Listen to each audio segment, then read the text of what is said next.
And me, Tony Kelly. You ready for the lounge? Welcome to the Sports Lounge with Big Lou. Born in Venice, California, the son of a preacher man. He went to the University of Washington football team starting as a strong safety and outside linebacker. Big Lou has taken home 3 Pac-10 titles and 2 Rose Bowl wins. He had an undefeated season and a national championship. I love it. He's the CEO. In consolation, I had a bacon sandwich for my brunch. To the California Hollywood elite. Boy, and now, please give up for your host, Big Lou. Hey, everybody. Welcome to the Sports Lounge right here on AM 1290 KZSB and 96.9 FM, Santa Barbara News Press Radio. I am your host, Big Lou, and I hope you all had a great weekend like I did. Times are changing, the weather's changing. Hopefully everybody's running around with smiles on, the tops down, getting the cars washed. If you're in that area, washing those rims too, keeping them clean. Man, you know what? I'm super excited to be back with you guys today. My guest in the lounge today, we spent so much time together. We definitely have a history, and I'm definitely honored to have him take time out of his busy day to spend time with us here in the lounge. We'll drop the name on you in a minute, who it is, just to build a little bit more impulse to keep you guys tuned in. But real quick, you guys, you know what? We're going to go ahead and get right into my favorite part of the show, how we always start the show. You know, it's always that time for...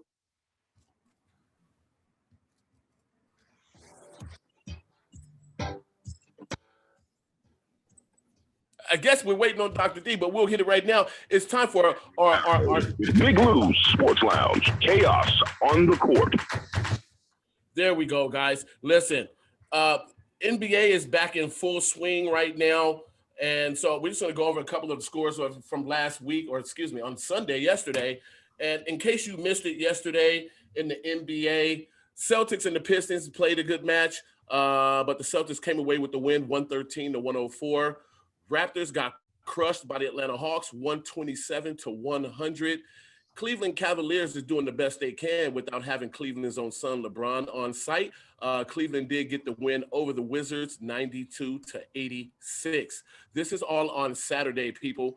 The Spurs got knocked off by the Heat, 133-129. The Grizzlies took out the Bulls, 116-110. 126, the Nets knocked off the Bucks by 3 points, 123. And then the Kings fell to the Nuggets, 115-110. Switching over to Sunday, the 76ers put a whooping on the Knicks, 125-109. The Jazz and the Suns had a good battle, but the Jazz were able to pull it out, 118-114. The Pacers put up big numbers over the Celtics, 128-107. The Pistons and the Hornets go to overtime, and the Pistons were able to edge the Hornets out by 1 point, 127-126. The Clippers and the Rockets, again, 1 point separates the victor. Clippers got that win, 99-98. Mavericks, 107 over the Warriors, 101. The Nuggets put up a big 124 and shut down the Blazers' offense, 92. And the Pelicans knocked off those Lakers. The Lakers are having a tough go of it this year, but the Lakers did lose pretty bad to the Pelicans, 123-95. In local sports, the Santa Barbara UCSB, Santa Barbara Gauchos basketball team right now, they are 6th in the Big West at 14-6. And it looks like they are on a little roll right now, I should say, winning their last 3 games. And their last 2 victories, both of which were in overtime, and they are back on the hardwood tomorrow versus CSU Northridge. That's Cal State University of Northridge. You guys get a chance, get out and root on the UCSB basketball team. Obviously, more people in the floor, more people inside, creates a much more fun atmosphere to play in. Moving over to the UCSB men's volleyball team as well. They are looking pretty good right now. They are 10-4 right now. And again, in the month of February, They have 6 wins with 1 loss, playing some good ball right now. The UCSB men's volleyball team, their next match will be this Thursday, March 3rd versus Cal Lutheran. Do yourself a favor if you want to see some good ball and support our local teams, our local colleges over there in Santa Barbara. Make sure you get out there and cheer those guys on and root for them. Obviously, again, more people in the stands makes for a much more fun atmosphere to play in and makes it a little bit more exciting to go and watch as well. That is what we have in terms of local sports and NBA over the weekend. And I'm going to jump right into it right now, guys. And my guest in the lounge today, we go back to 1991. Yep. This gentleman, you know what? Let me just do it this way. I'm going to go ahead and just jump it out there. My guest in the lounge today, guys, is longtime coach, Coach Ron Milus, defensive back coach specialist, and our paths first crossed University of Washington in 1991. Of which Coach Milus also played at the University of Washington as well during his college time. So, you know, like most of us that have that opportunity to play competitive sports in college and beyond, it's always nice to be able to go back and give back to the university or the high schools for that matter that, you know, gave us an opportunity to get out there and showcase our talents and then go back and teach these guys, you know, what we had the opportunity to learn when we were in that position as well. And I just want to give you guys a little bit more of a background on Coach Milus. He's coached defensive backs. He's now currently with the Indianapolis Colts, but before the Colts, he spent majority of his time with the San Diego Chargers, now the Los Angeles Chargers. From the Chargers, he graduated over to the Las Vegas Raiders. And from the Raiders, he has now found his new home with the Indianapolis Colts. And I don't know if those DBs really understand how lucky they are to have a coach like Coach Milus.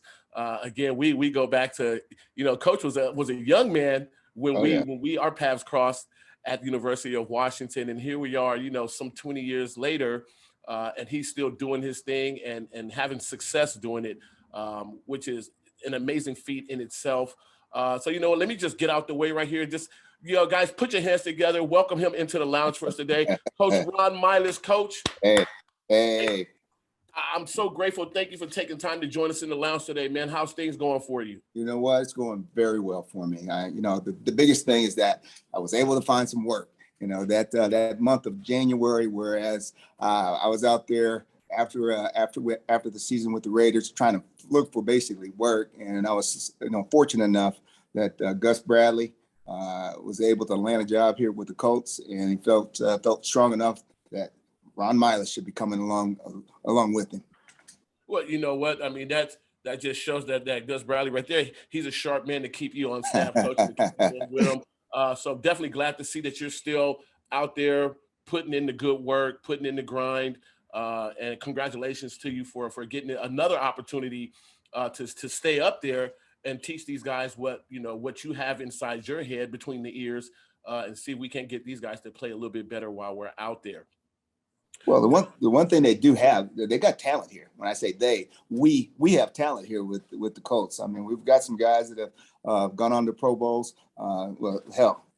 Kenny Moore, he's done a hell of a job here over time. I'm just trying to get him to stay where he's at. And so I'm not coming to a situation where the covers are bare. Let's just put it that way. Right. I'm with you, Coach. Now let me ask you this. I'm curious because, you know, I like to joke about my professional career. You know, I say, you know, I did get to the CFL, and I was there long enough that my cup of coffee never got cold. Right. But in the same respect, what's the big difference for you seeing or coaching and working with these young men? And I say young in terms of the college guys who are extremely talented. A lot of them, as you have seen and worked with, you're now coaching with and against a lot of these guys in the NFL.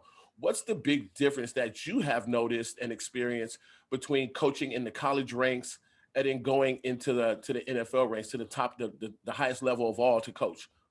Most of these guys are just a little bit more mature. I mean, obviously, when you're in college, you're not that far away from your high school days. And I can remember this. Now, Lou, it wasn't so much you. I had some other guys. I was about to say, now, don't you start telling no tales. Don't you dare start. It wasn't so much you. I remember, I can remember doing this. There were times where I literally had to go up to Kane Hall and just to make sure guys were in class. Right. You know, I mean, that's the stuff that's different. I mean, a little bit more mature, but coaching them is really very similar. Yeah, obviously it's more of a collaborative effort here. I can't go, get into them like I used to get into them with the kids at the college level of talking about hard coaching. But this is more of coaxing them to do it the right way. I like to say this: I paper cut them to death. I don't dagger them. I paper cut a guy, and it hurts, but you heal. You heal quick. Yeah. But if I went in at them real hard, that'd be something different. And in college football, you tend to do that a little bit more hard. Absolutely. Now, for those of you who may not have experience or know, I've had a lot of paper cuts through the years, and they do heal, but they're one of the most nagging little things to have to deal with. And just when you think you got past it, something will come up. Maybe you get a little grease, a little oil or something on top of that paper cut, and it's just enough to remind you, like, doggone it. Well, that's what Coach Milus is for. The paper I'm the cutter salt in the wound at times. The paper cutter, I love it. Now, let me ask you this, Coach, and I'm asking you this question coming up because I want our listeners to understand the student mentality of the game.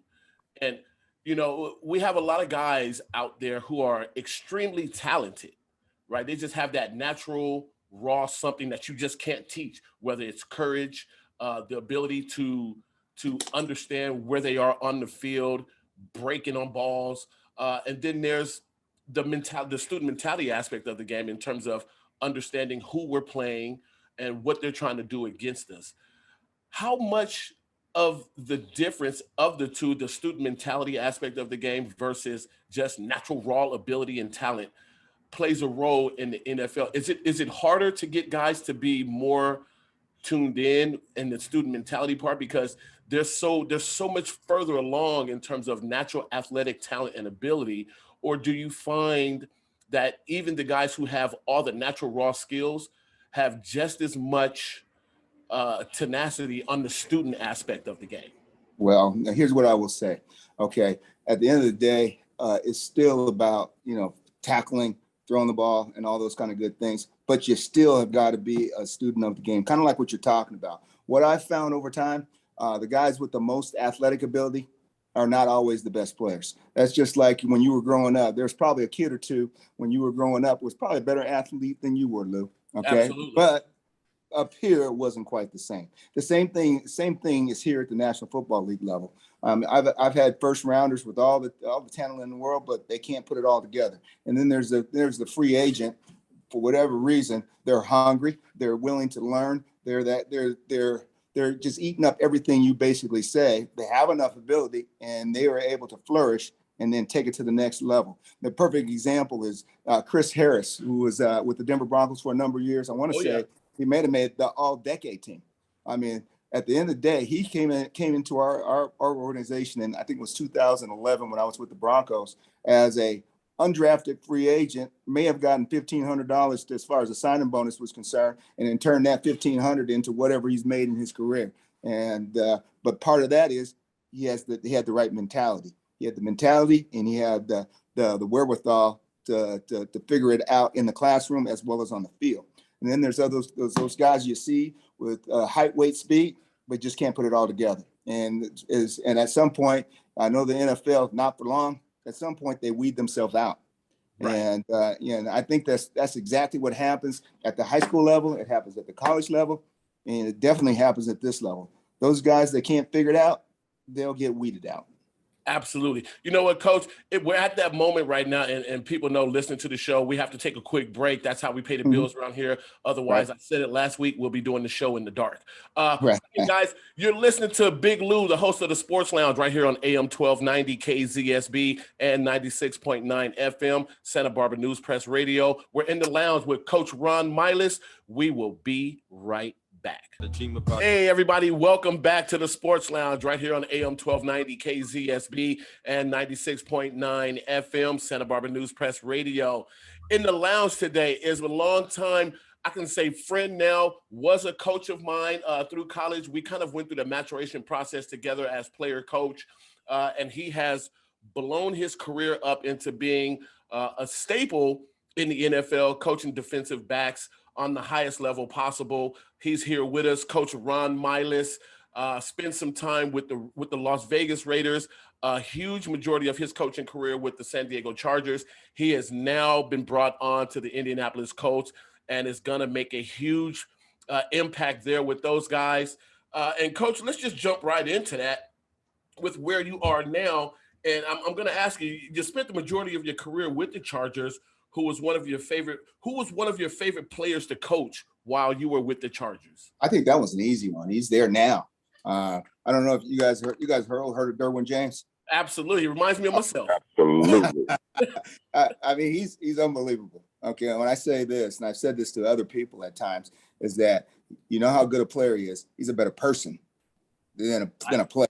Right. And so when you can say that about a guy who's a top-notch football player, that he's a better person, there's something there. The one thing I like about DJ, you can coach him hard. He never goes into the tank. He's, as far as practice is concerned, he's probably the hardest working guy out there on the field. Walkthroughs in his mind are like games. I mean, I'm talking about bent knees, the communication. Sometimes walkthroughs, they go through the motion, like you did at times with the University of Washington. Just went through the motion. I can neither confirm nor deny the statement in question. No, this guy was different. Now that was one. And now the other guy that I'm kind of fond of too is now Eric Weddle. Now what he just did this past month, if you want to call it that, coming off the couch playing basketball, to coming in and being a crucial factor for what they did to win the Super Bowl. That's unbelievable. Because I always thought of Eric as this. Now check this out. He is probably one of the best athletes you ever been around. Meaning, if you guys are playing ping pong, he's probably the best ping pong player. If you're playing golf, he's right there with you if you're a good golfer. If you're bowling, he's probably rolling a 300 with you. If you're playing ball, you know what he's going to do playing ball. He's like that. He's like a master of everything. We used to have a guy at the University of Washington who was there before you. It was Mo Hill. I don't know if you know Mo. I know Lonzo. Well, okay. Well, master of everything. That's how I see Weddle. He was a master of everything. So those two are probably a couple of the guys that really think of. DJ is going to establish himself. Eric's already done that. He's going right back into retirement. But those were two of the guys, especially at the safety position. Another guy who I think never really got his due because of the injuries is I'm gonna throw a name out there, see if you know it. Jason Barrett. Interesting. Unbelievable. I remember hearing the name, but I don't recall. Well, I'm assuming it's due to the injury. Injuries. Multiple injuries. But when he's on, he's as good as anybody I've ever coached. When I say that, this guy came in from TCU, running sub 4.4, athletic as heck, loves the game of football. He just came in, his body really has failed him over time. But if that guy's healthy, he's a household name. I mean, I'm telling you, the first day we got him in training camp, I can remember right now, my assistant at the time, we were in one-on-one, and we look at each other and we go, got one. So it was like that day one. But, obviously he's been injured. I got injured, was it last year with an Achilles? He's had a knee. He's had a couple shoulders. But when he was on, he was one of my favorites as far as just athletic ability and ability to play the game at a high level.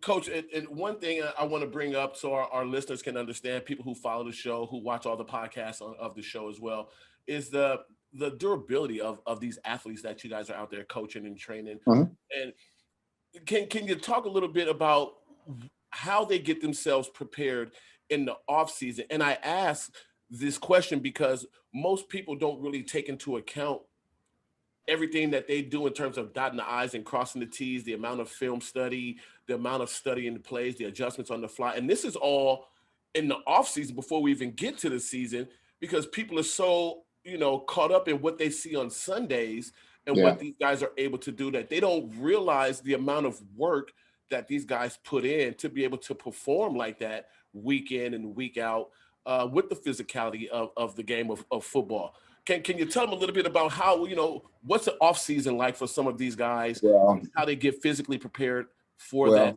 17-week season? Most of these guys have got their own trainer or someone who's going to work with them. So they are spending their hard-earned money on their body. Their body is their business at the end of the day.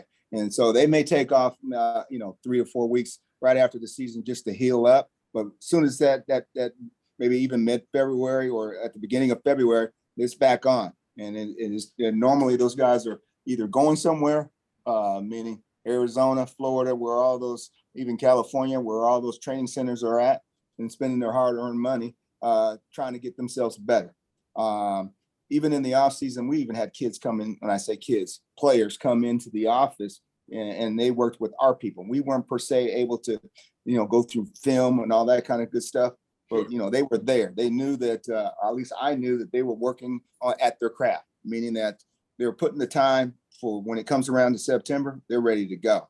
Now, the one thing that I would say, the game of football, and I kid with people at times now, it really is a big man's game. When I think about it now, even some of the corners I've had in the past, the smaller guys, at times they tend to get hurt. The bigger guys, they tend to stay a little bit more healthy.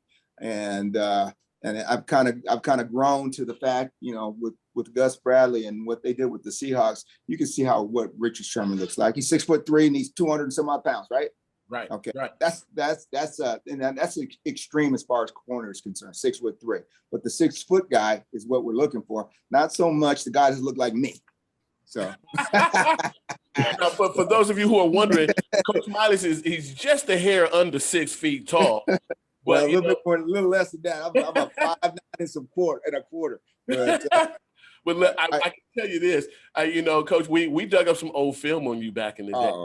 Brother. And I can tell you right now, ladies and gentlemen, if you ever had any questions, Coach Milus could bring it back in the day.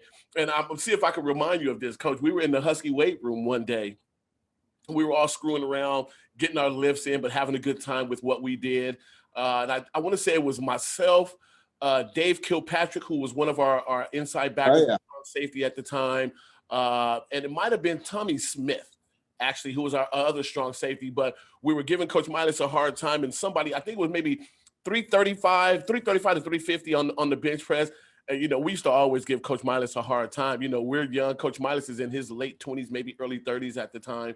And we're like, Coach Milus, there's no way you can get up under this bar and move this weight. And I'm going to tell you all right now, without hesitation, no warm-up, he sat himself right up on that bench press, took it off the rack, hit it a few times, and put it back, looked at us like we were crazy, and walked out. You know what? I can remember that. The other guy that might have been there, because he used to call me Ronnie Big Chest, is Tony Parrish. Tony Parrish. Tony was, hey, that's Ronnie Big Chest. Ronnie Big Chest. And for those of you who don't know, Tony Parrish, obviously, he played in the NFL for a good while, spent a lot of that time with the Chicago Bears. And he was an amazing athlete in himself.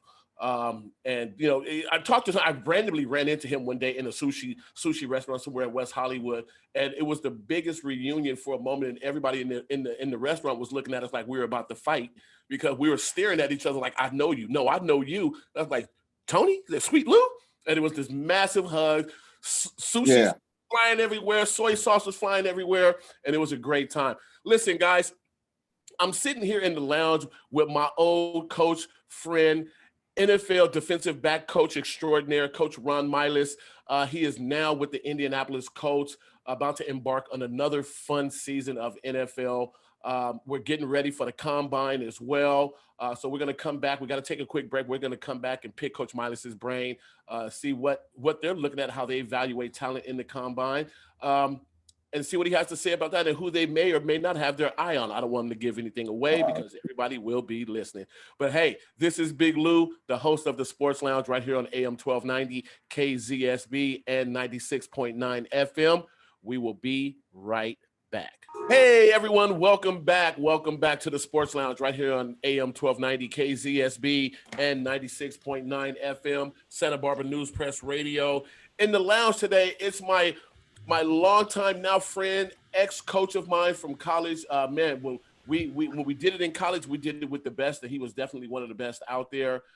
Coincidentally, when we did win that national championship in 1991, we led all categories, I believe, on the defensive side of the ball in terms of rushing yards allowed. We were number one. Interceptions, I believe we were number one there as well. And points scored or points allowed. And that was a lot due to obviously the people that we had on the field, the amount of depth that we had in the program at that time. And our coaching staff was, they were the best of the best at the end of the day, compared to there's nobody out there that could see what we were doing from the head coach all the way down to our graduate assistants and the training room. We were so fortunate to have all of those guys. And I got my actual DB coach in the lounge with me today, Coach Ron Milus. He's now with the Indianapolis Colts.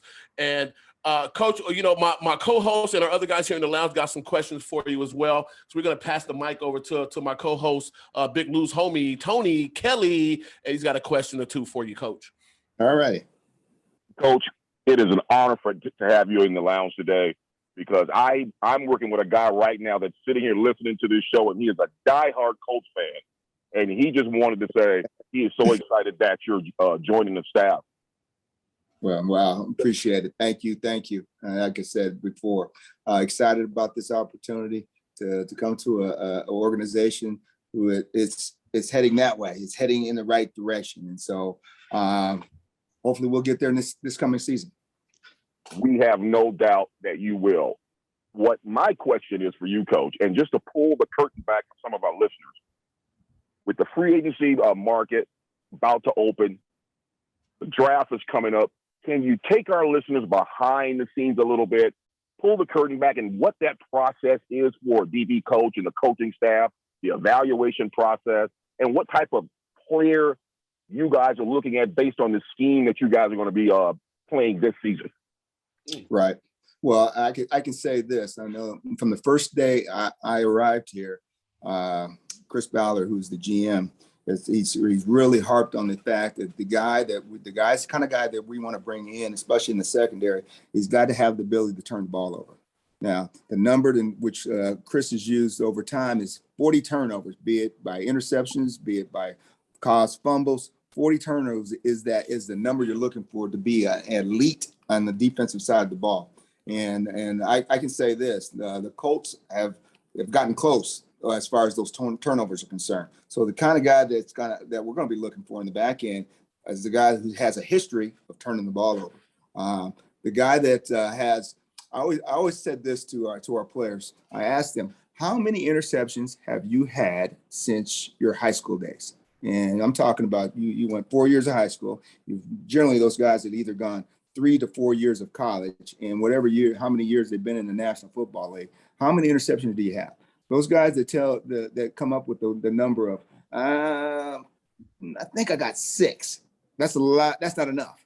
The guy that comes up and says, yeah, I think I got 20, I think about 28, 32. Okay, that's the guy we're looking for. The guy's got a history of turning the ball over. Because generally, I like to use the analogy, like a dog.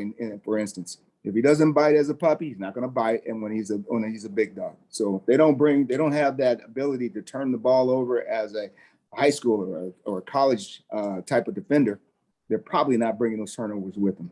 So that's the kind of guy we're looking for. Now, what the process is, it's been interesting because this was a late start for me because I got the job a little bit later than some of the other guys, some of the teams that didn't have any turnover. We're looking at quite a few dudes. I mean, I can't tell you the names, but I will say this. They gave me a list of, in somewhere of 35 to 40 guys in the college draft. I'm not going to be able to see them all prior to the combine. But by the time the draft comes along, I would have evaluated 30 to 40 defensive backs, be it corners or strong safeties, free safeties in the draft. So that's that's where we're at right now. And then free agency. I was delivered a list of guys that fit the bill. A lot, not so much. It's got to be the whole picture. When I say this, I'm talking about the ability to play on the tape as a free agent. I mean, he's done it at the NFL level, but do the background on it. Does he like football? Does he practice? Okay, you got to ask his former coaches, how is he in the classroom? Those are the kind of guys we dig into.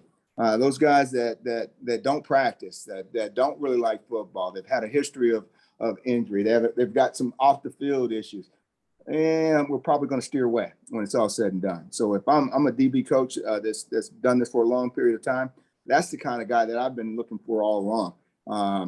Not so much it's got to be the most high profile guy, just the guy that will fit the needs in which we want to play or how we want to play here in Indy. I hope I answered that question. That was fantastic. Thank you. And my friend is sitting here smiling from ear to ear because that's what he wanted to hear, Coach. Right? That's perfect. Justin, go ahead. Let's get your question in real quick. I know, that one of the funny things about this show, Coach, and I'm lobbying for it. I'm going to send a strongly worded email to our station manager and see if I can't push for more time on the show. But Justin, I wanted to make sure we get your question as well for Coach Milus. I know Coach Milus has got things to do as well. Being new in Indy, he wants to get his feet set in stone there and start making, etching his pathway out there as well. Go ahead, Justin, you got it. Well, we talked off there. I got a home field stake in here because I'm a big Colts fan. You talked a little bit about the general manager, and the Colts have a notorious unselfish culture out there. With guys from the top of Frank Reich all the way down to Chris Bauer, and every defensive and position and then every player there. So I want to know what do you bring to the table, and how do you form personal connection with these players coming into a new team like this? Well, that's an interesting question. I think that's probably the biggest thing that I've got to be able to do. I've got to prove to these guys that I'm worthy to coach them. Because here's what I'll tell you. Okay, every year, even if I've had a kid for a number of years, I always got to ask for permission to coach.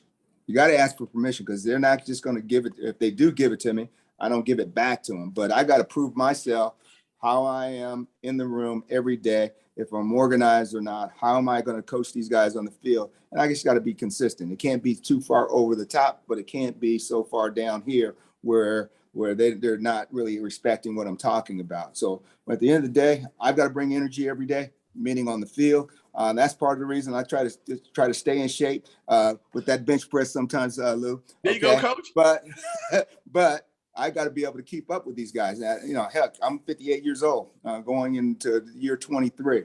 But I still got to keep myself young enough and relatable to these guys where they feel comfortable enough to say, you know what, Milo's right. Okay, I'm going to do exactly what he's talking about.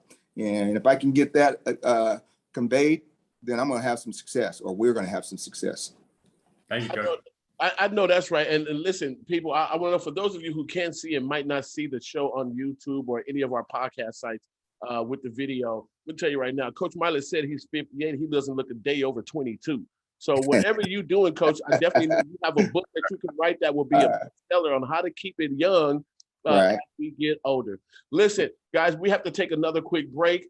This is Big Lou, the host of the Sports Lounge right here on AM 1290 KZSB and 96.9 FM Santa Barbara News Press Radio. We will be right back. Hey, everybody, welcome back. Welcome back. In case you missed it, I am Big Lou, the host of the Sports Lounge right here on AM 1290 KZSB and 96.9 FM. And in the lounge today, if you missed it earlier, we have Coach Ron Milus, longtime defensive back coach with the San Diego Los Angeles Chargers, spent some time with the Las Vegas Raiders. He has now been brought on to continue doing great things with the Indianapolis Colts, and he has taken time out of his busy day to join us in the lounge.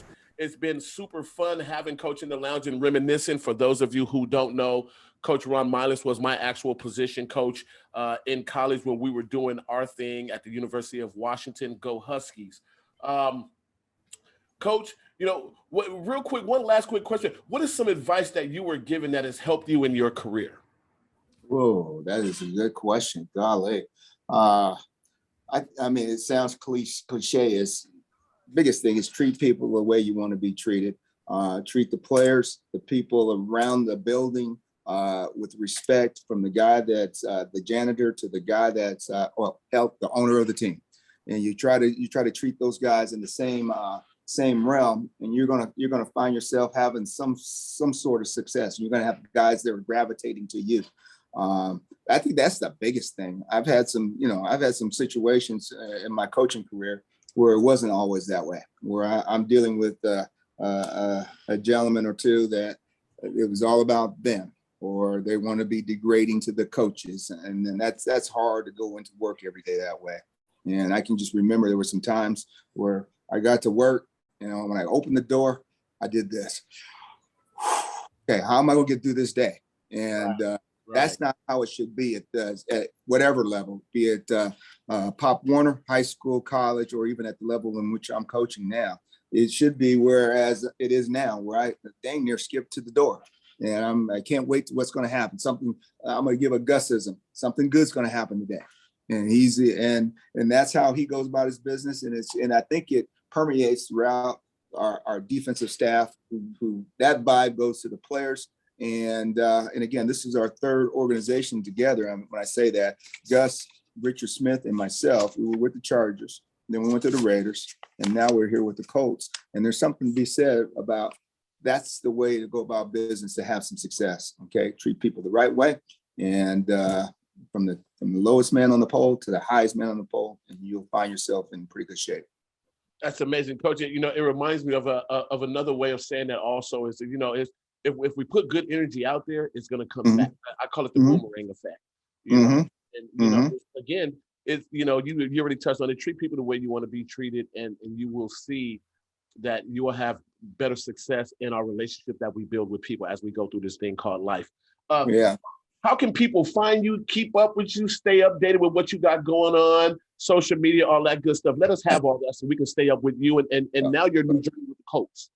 Well, hey, God, I mean, I'm gonna be honest with you. I'm not a guy that's on social media that much. And I've got a Facebook account, and yeah, I'll post every once in a while. I think I even got an Instagram account, but I've never posted it on Instagram. Never. So I'll look to see what everybody else is doing out there in the world. I got to a point in my life. It was like I want to say it was 3 years ago, and I was down in Florida. I was at a seminar. It was my agent. Brian Levy. He had brought in a bunch of speakers, and it was I don't know how many coaches were down in outside of Miami. It must have been 60 of us.